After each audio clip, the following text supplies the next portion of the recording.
Want to date more efficiently and increase the odds of finding a great partner? Then you're in the right place. Ready? Hi, it's Ken with 21traits.com, where you can take the free 90-second quiz that instantly identifies your critical compatibilities to date more efficiently and find the right partner faster. So, you're looking for a hookup? Something casual? How to match quickly when you're in travel mode? Well, you've come to the wrong place. You're welcome to continue listening, but you should know by now this is the podcast that helps you with just the opposite. Long-term relationships, knowing what works for you, navigating the apps, and finding the perfect person. Speaking of which, a lot of people describe their ideal partner, the one they haven't met yet, as the perfect person. Now, does anyone really believe that anyone out there is perfect or think of themselves as perfect? I don't think so. I think most people are self-aware enough to realize who they are and who they aren't. The problem arises when somebody thinks they're all that, call it perfect, and the other person believes it. Uh-oh. But what do I think people mean by perfect? I think they mean perfect for them, right? So let's unpack this, because there's different types of perfect. The person whose personality fits perfectly with yours, who shows up at the perfectly right time, and whose circumstances fit perfectly with yours. Well, that's a mouthful, isn't it? But it's true. And by the way, I didn't just describe the perfect person, did I? I said the compatibility, timing, and circumstances were perfect. Obviously, it starts with chemistry, but it needs to go well beyond that for a relationship to last. We spoke about the numbers game in podcast 204, Dating Realities. The chances of meeting someone you like and can get along with is one thing. Someone you can align with for a long time is something else. Something that requires alignment on many things. But the perfect person, what does that really mean? Is it a reality, a concept, a figure of speech?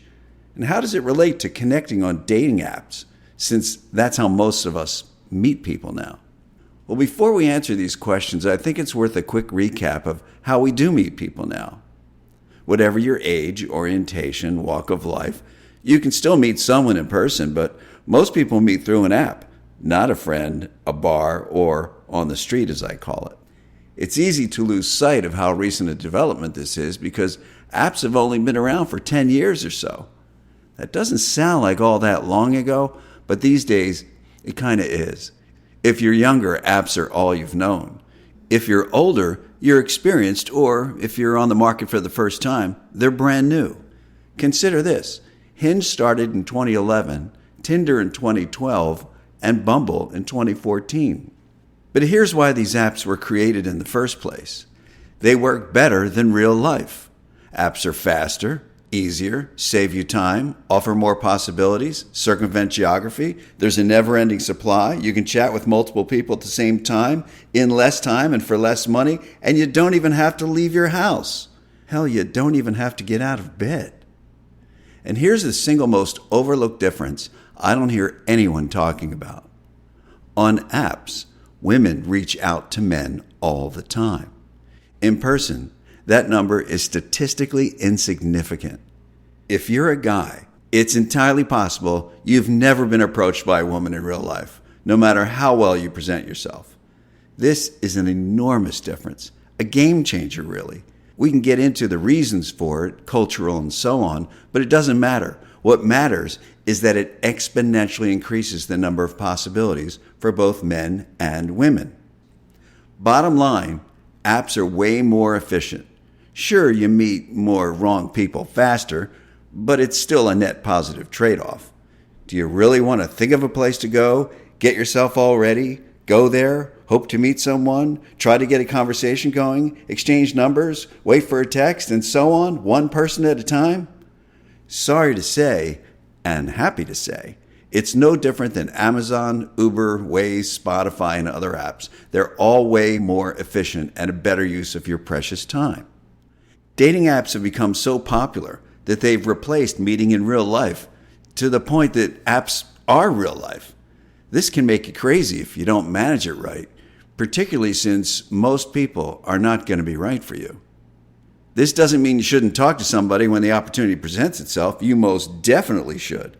People have become so dependent on apps that they forget they're actually allowed to engage in real life. Do not let that possibility pass you by.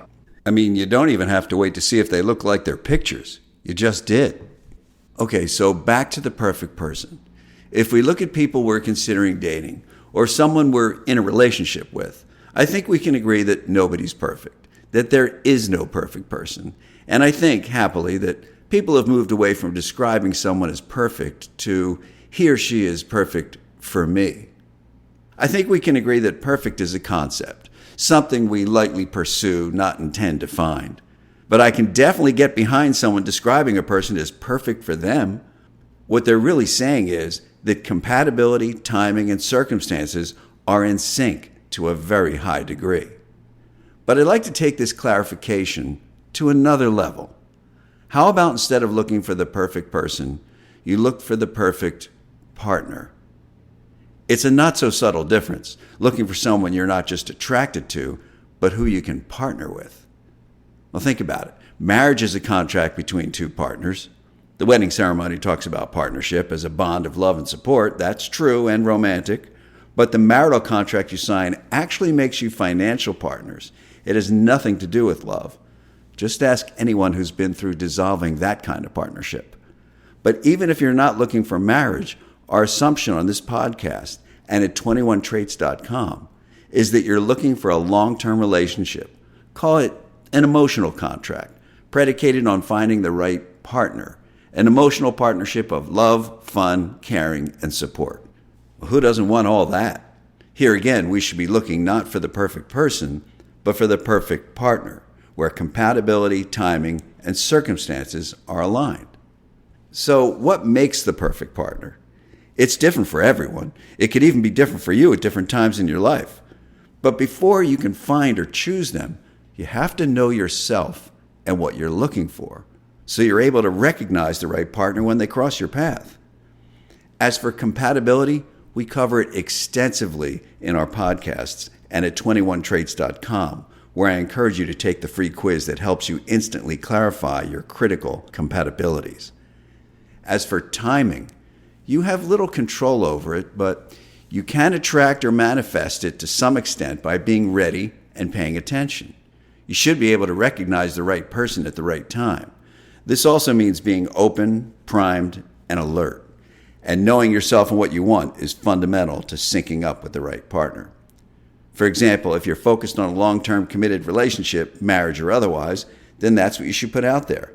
Anything else is a distraction to be avoided. If you're not ready or interested in that, you can be upfront about that too, in your profile, on the phone, in person, whatever the case may be. But let me just hit the pause button for a moment. It's okay to not be sure what you want, in which case you can sort of just drift around, but just don't mislead or withhold your lack of direction from other people, or else you'll mess with their needs and timing.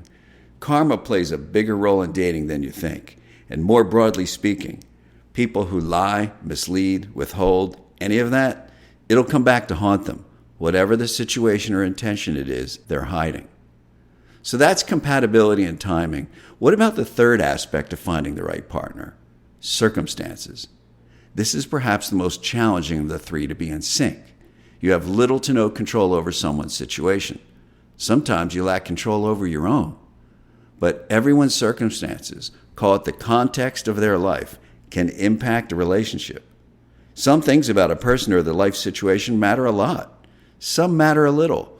Some don't really matter at all. It's your job to differentiate them so you can readily decide who should pass through your filter. Examples are helpful, so here's a top 10 list of circumstances that might indicate whether or not someone should pass through that filter. These are off the top of my head and not intended as an exhaustive list or as a black and white indication of whether someone's situation works for you. That's case by case and up to you as you get to know someone. These aren't necessarily deal breakers. They're just examples of circumstances that can potentially hamstring a relationship. Schedules that don't line up. Children who are home most of the time or deal poorly with parents who date. Exes in cases where there's drama. Work. where someone's availability intrudes on building the kind of relationship you want. Pets, some of whom need more attention than children, or they're just always in the way. Geography, both where they live and whether you cross paths in your daily lives. Finances, where there's a disparity of circumstances or expectations. Parents, who they live with. I don't know about you, but I'm not inclined to visit someone who lives with their parents. But she can come to my place. See, that's an example of a workaround. Still married. Not just unscrupulous guys who play around, but people dating before they're divorced. If you're looking for a long-term thing, it generally doesn't work. And one last example of a circumstance that can hamstring a relationship.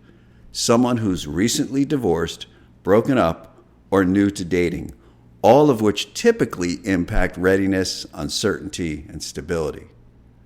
So here again, what we're saying is that we don't just date people, we date circumstances, which, taken with compatibility and timing, can greatly affect the odds of an LTR working out. Thinking these things through can help lead you not to the perfect person, but to the perfect partner. Of course, you can and should be willing to compromise, but doing so past a certain point is kind of a waste of time. For more clarity and ideas, I encourage you to check out the podcasts you haven't yet listened to. They're short and informational by design, and to take the free 90-second quiz at 21traits.com, which will instantly clarify the compatibilities aspect of this episode. Eventually, you will find the right partner, and in so doing, you'll also become someone else's perfect partner. Make sure you follow our podcast, share it with friends, and take the quiz at 21traits.com. See you next time.